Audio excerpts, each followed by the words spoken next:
warahmatullahi wabarakatuh. Selamat siang semuanya. Perkenalkan, nama saya Rizky Diasa Putri dari Fakultas Perikanan dan Ilmu Kelautan Universitas Diponegoro.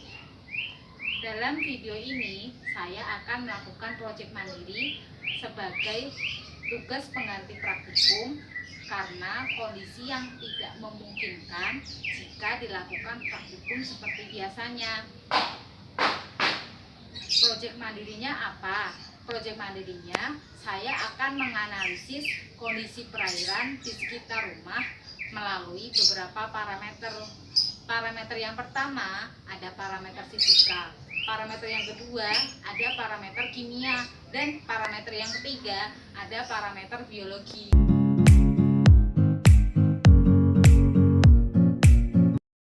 Parameter fisika sendiri terdiri dari kecerahan, salinitas, kedalaman, substrat dasar, dan masih banyak lagi. Pada kesempatan kali ini saya mengambil untuk menganalisis kecerahan. Kecerahan adalah kemampuan dari sinar matahari menembus badan perairan. Kecerahan juga dikatakan sebagai ukuran transparansi suatu perairan yang dapat dilihat secara visual menggunakan sebuah alat, yaitu SETI-DIS.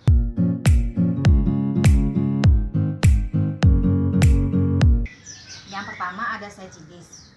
SETI-DIS adalah alat berupa lempengan hitam yang telah diberi warna hitam dan putih, kemudian diberi pemberat,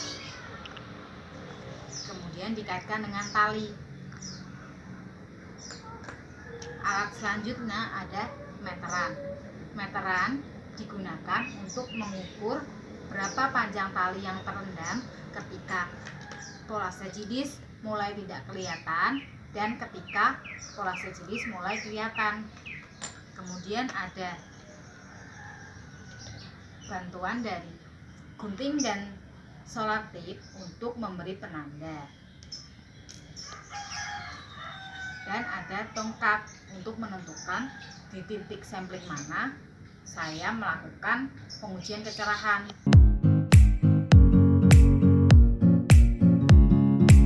Pertama kita tentukan titik sampling dulu, di mana saya akan melakukan pengujian di sini. Kemudian tenggelamkan SETI-DIS sampai tidak terlihat. Lalu beri penanda.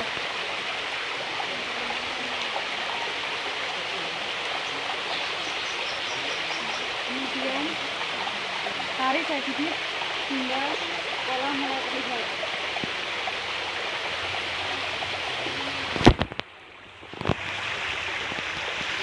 Lalu beri penanda.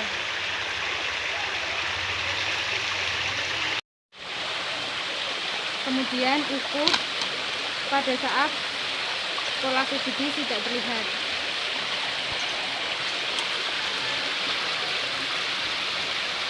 Enam 65 cm.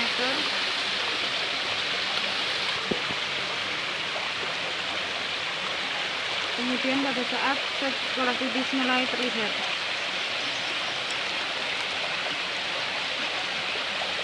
13 cm.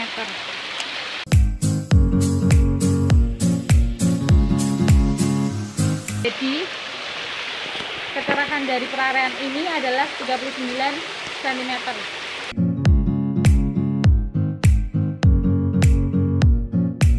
Parameter kimia terdiri dari pH, karbon dioksida, alkalinitas, dan kandungan oksigen terlarut dalam suatu perairan.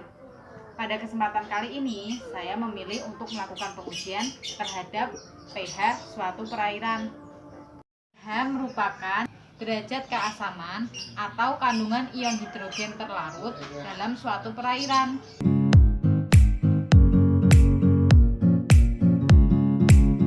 Yang pertama ada kertas pH alami yang saya buat dengan cara merendamkan kertas ini pada ekstrak kunyit. Jadi sebelumnya kunyit itu saya parut, kemudian saya ambil airnya untuk merendam ini, dan saya menggunakan bantuan sinar matahari untuk mengeringkannya sehingga jadinya seperti ini. Maka saya menggunakan kertas pH alami dari rendaman air kunyit karena kunyit sendiri merupakan indikator alami yang mudah ditemukan di rumah, sehingga saya memilih untuk menggunakan ini. Kemudian saya telah mempersiapkan sampel air selokan di sekitar rumah saya. Kemudian ada larutan sabun sebagai indikator basah dan ada larutan cuka sebagai indikator asam.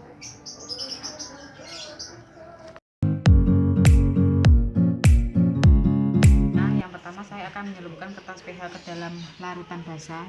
Yang kali ini saya mengambil larutan deterjen dalam pengujian ini. Kemudian saya mencelupkan kertas pH yang kedua ke dalam sampel air selokan. Kemudian yang ketiga saya mencelupkan pada sampel larutan asam, yang kali ini saya menggunakan larutan cuka. Nah, dari sini terlihat bahwa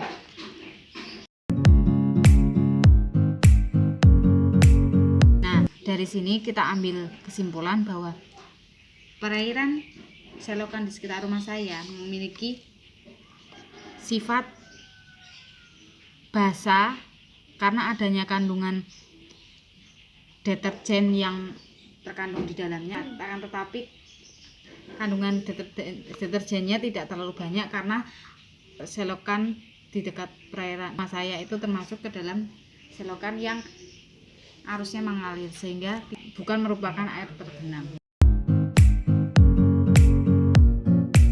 Parameter biologi. Pada kesempatan kali ini saya akan melakukan identifikasi biota macrozooxanthus. Biota sendiri dijadikan faktor penting dalam menentukan parameter kualitas suatu perairan. Kemampuan identifikasi biota sebagai penyusun ekosistem dijadikan sebagai suatu keberhasilan yang dapat dikaitkan dengan kondisi ekologi perairan.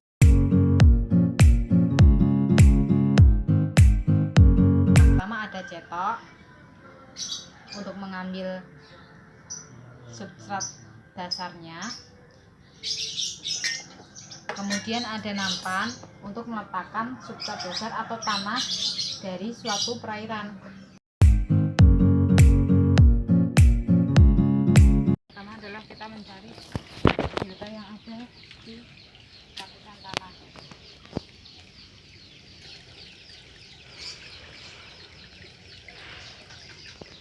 Pencarian ternyata menemukan cacing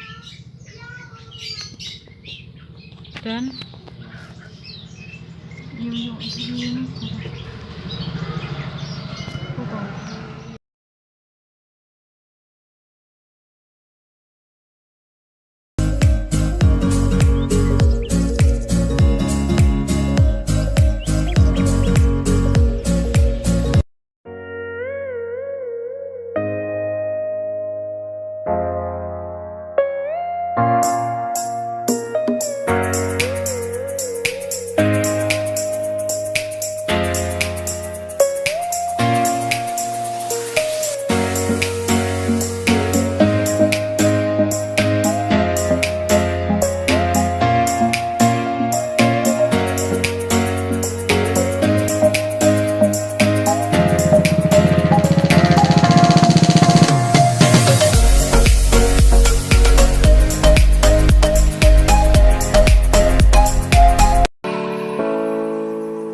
perairan di sekitar rumah akhirnya telah selesai, sehingga dapat disimpulkan bahwa perairan tersebut kurang cocok untuk budidaya perairan karena banyaknya kandungan pencemar dapat menyebabkan kematian pada ikan, dan apabila ikan dapat hidup pada perairan tersebut pun akan menghasilkan ikan yang mengandung bahan pencemar.